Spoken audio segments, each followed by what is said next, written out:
한국 영화와 텔레비전의 거장 최불암은 찬란한 영광부터 숨겨진 고통까지 다채로운 감정으로 가득 찬 80년이 넘는 인생을 살았습니다. 그는 1940년 6월 15일 대한민국 인천광역시 동구에서 태어났으며 60년이 넘는 경력과 깊은 의미가 있는 배역을 통해 관객들에게 지울 수 없는 흔적을 남겼습니다. 84세의 나이에 최불암 씨는 자신의 여정을 되돌아보며 기쁨과 후회를 동시에 안고 있습니다. 특히 그가 다하지 못한 개인적인 상실과 책임에 대한 깊은 고통을 느낍니다. 그의 인생은 성공과 실패, 그리고 열정의 불꽃을 계속 타오르게 하려는 끊임없는 노력으로 얽힌 긴 이야기입니다. 그 사람을 이해하려면 우리는 그의 삶의 모든 페이지를 넘기고 모든 슬픔, 모든 성취, 그리고 그의 심장의 고동을 살펴봐야 합니다. 최불암의 인생에서 가장 큰 슬픔은 단 하나의 사건이 아니라 상실의 누적과 사랑하는 사람들과 충분한 시간을 보내지 못했다는 느낌이었습니다. 그는 일제강점기 인천의 가난한 가정에서 태어나 전쟁과 전후의 어려운 시기를 겪으며 자랐습니다. 사형제 중 장남이었던 그는 곧 가난에서 벗어나기 위해서뿐만 아니라 가족의 자부심을 지키기 위해서도 큰 책임을 져야 한다는 것을 깨달았습니다. 그의 아버지는 부두 노동자였는데 집을 비우는 일이 잦았지만 회복력이 강한 여성이었던 그의 어머니는 아이들을 부양하기 위해 쉴 새 없이 일했습니다. 불암은 어린 시절부터 어머니의 희생을 목격했습니다. 어머니는 옷을 수선하느라 밤늦게까지 일하셨고 자녀들이 충분한 음식을 먹을 수 있도록 단식을 하시는 날도 있었습니다. 그 기억은 그에게 두려움을 새겼습니다. 사랑하는 사람들을 보호할 수 없을지도 모른다는 두려움이었습니다. 그 슬픔은 그가 경력에서 성공을 거두기 시작한 지 몇 년 후인 1975년에 어머니를 잃은 후 더욱 깊어졌습니다. 그는 촬영장에 있을 때 어머니의 사망 소식을 들은 날을 아직도 생생하게 기억한다. 그는 인천으로 돌아갔지만 어머니가 세상을 떠나기 직전에 어머니를 마지막으로 한 번 더 뵙는데 그쳤습니다. 어머니의 생애 마지막 몇 년을 곁에서 지켜보지 못했다는 죄책감이 그를 수년간 괴롭혔다. 그는 아내 김민자 씨에게 만약 돌아갈 수만 있다면 어머니와 더 많은 시간을 보내며 그녀의 희생에 감사드리고 싶다고 말한 적이 있습니다. 이런 슬픔은 그가 아버지로서의 압박에 직면하게 되면서 더욱 커졌습니다. 이동비, 이동열, 최동열이라는 두 아들을 둔 그는 항상 모범적인 아버지가 되려고 노력하지만 바쁜 직장 생활 때문에 자녀들의 중요한 기념일에 참석하지 못하는 경우가 많다. 어느 날 동비가 아버지가 왜 졸업식에 오지 않느냐고 물었을 때 그는 그저 침묵만 지켰고 마음이 무거웠습니다. 그런 순간들은 비록 사소했지만 그것이 쌓여서 평생 그를 괴롭히는 고통이 되었습니다. 가족보다 직장을 더 중시했던 한 남자의 고통이었고 시간은 다시 돌아오지 않는다는 것을 깨달았습니다. 최불암의 선수 생활은 눈부신 성공을 거두기도 했지만 쓰라린 실패도 겪었던 긴 여정이었습니다. 그는 1960년대에 배우로 데뷔하여 금세 한국에서 가장 사랑받는 배우 중 한 명이 되었습니다. 영화적인 얼굴, 깊은 눈빛, 뛰어난 연기력으로 그는 크고 작은 스크린에서 수백 가지 역할을 맡아 관객들을 사로잡았습니다. 그에게 명성을 안겨준 첫 번째 TV 드라마는 서울의 뒷골목 1667으로 그는 이 드라마에서 격동의 사회적 상황 속에서 가족을 지키려고 애쓰는 청년을 연기했다. 그 역할로 그는 백상예술대상에서 신인상을 수상했을 뿐만 아니라 다른 많은 기회의 문을 열었습니다. 1917년대와 1980년대에 그는 감독관, 1971년에서 1889년, 전쟁과 사랑, 1881년, 초동궁궐의 왕, 1883년 등의 작품에 출연하며 텔레비전에서 널리 알려지게 되었습니다.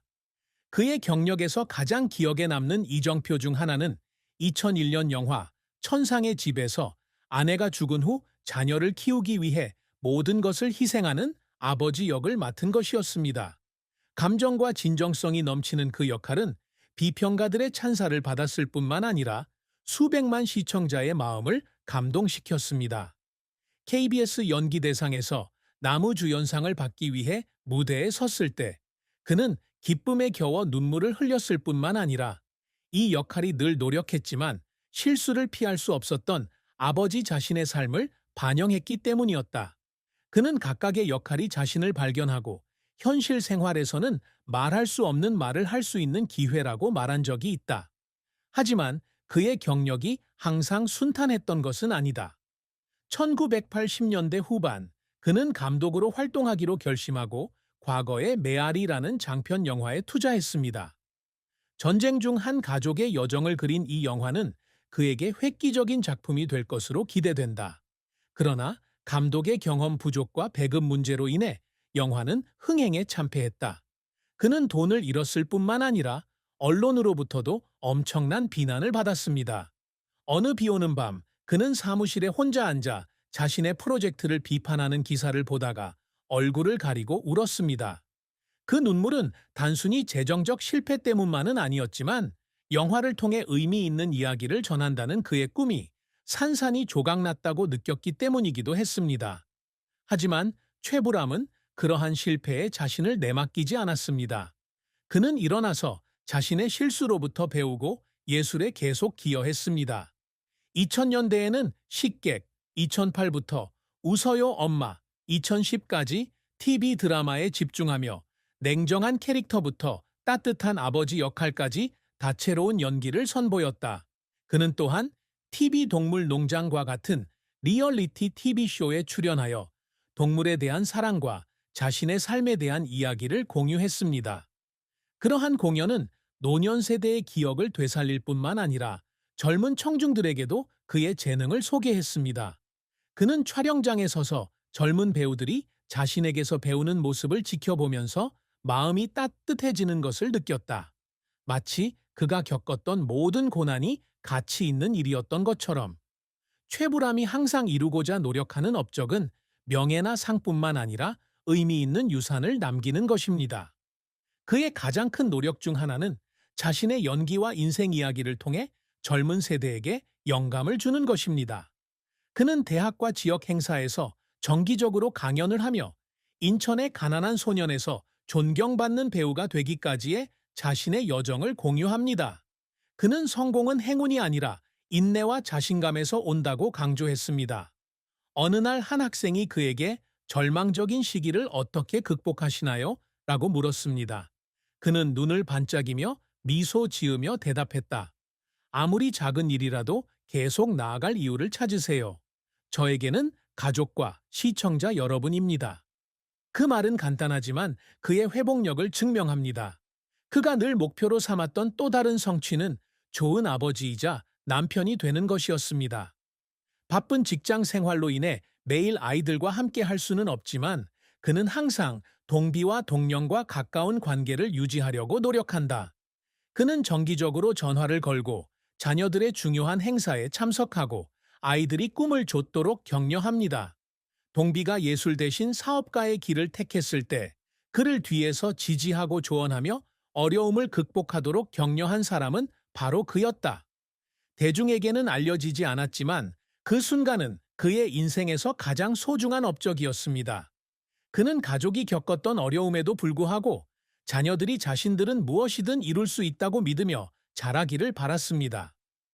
최불암의 사랑과 결혼은 달콤한 순간과 어려움이 뒤섞인 감동적인 이야기입니다. 그는 1968년에 배우이자 프로듀서인 김민자를 만났는데 두 사람은 함께 TV 프로젝트에 참여하면서 만났다. 민자는 지성과 따뜻한 마음을 지닌 사람으로 두 사람이 처음 만난 순간부터 그의 마음을 설레게 했다. 두 사람은 사귀기 초기에는 인천을 자주 돌아다니며 꿈을 나누고 아이들처럼 웃었습니다. 그는 1970년에 결혼했을 때 영원한 행복을 찾았다고 믿었습니다. 동비와 동령의 탄생은 그에게 자신의 인생이 완성되었다고 느끼게 했다. 그는 아늑한 저녁 식사부터 주말 외출까지 가족과 함께 보내는 시간을 좋아합니다. 하지만 결혼은 항상 쉬운 것은 아닙니다. 결혼 초기에는 남편이 직장 생활에 열중하느라 영화 프로젝트 때문에 집을 비우는 경우가 많았습니다. 민자는 인내심이 많고 이해심이 많지만 가끔 외로움을 느낀다. 그녀는 밤늦게까지 그를 기다리기도 했고 그가 피곤한 얼굴로 아무런 설명도 없이 돌아오는 것을 보기도 했습니다. 논쟁이 벌어지는 것은 사랑이 부족해서가 아니라 상대방이 무엇을 필요로 하는지 이해하지 못하기 때문입니다. 어느 날 민자는 화가 나서 이렇게 얼마나 더 살 수 있을지 모르겠다고 말했습니다. 그 말에 그는 깨어났다. 그는 자신이 의도치 않게 사랑하는 여자를 밀어냈음을 깨달았고 그녀를 잃을지도 모른다는 두려움이 그에게 변화의 동기가 되었습니다. 그는 점차적으로 일과 가정의 균형을 맞추는 법을 배웠습니다. 그는 민자의 이야기를 듣는데 시간을 보내기 시작했고 그녀에게 자신의 두려움과 꿈을 들려주었습니다. 그들은 함께 과거의 메아리의 실패부터 두 아들을 키우는 데 따른 재정적 압박까지 온갖 역경을 극복했습니다. 민자는 인내심과 무조건적인 사랑으로 그에게 강력한 지지자가 됩니다. 하지만 두 사람의 관계가 더욱 돈독해지더라도 그는 여전히 마음속에 슬픔을 품고 있었습니다. 그녀를 충분히 소중히 여기지 못했던 오랜 세월에 대한 슬픔이었습니다. 어느 날 그는 민자가 옆에서 깊이 잠들어 있는 것을 보고 그녀가 들을 수 없다는 것을 알면서도 조용히 그녀의 손을 잡고 사과의 말을 속삭였습니다.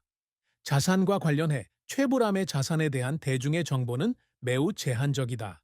그는 자신의 부를 과시하는 것을 좋아하지 않는 사람이기 때문이다.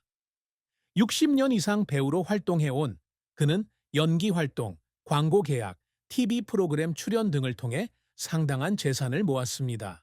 소식통에 따르면 그는 서울에 집을 소유하고 있으며 민자와 함께 살고 있고 부동산에 투자한 적도 있는 것으로 알려졌다. 하지만 그는 슈퍼카나 빌라와 같은 사치품을 소유한 것으로 알려지지 않았지만 대신 가족 부양과 자선,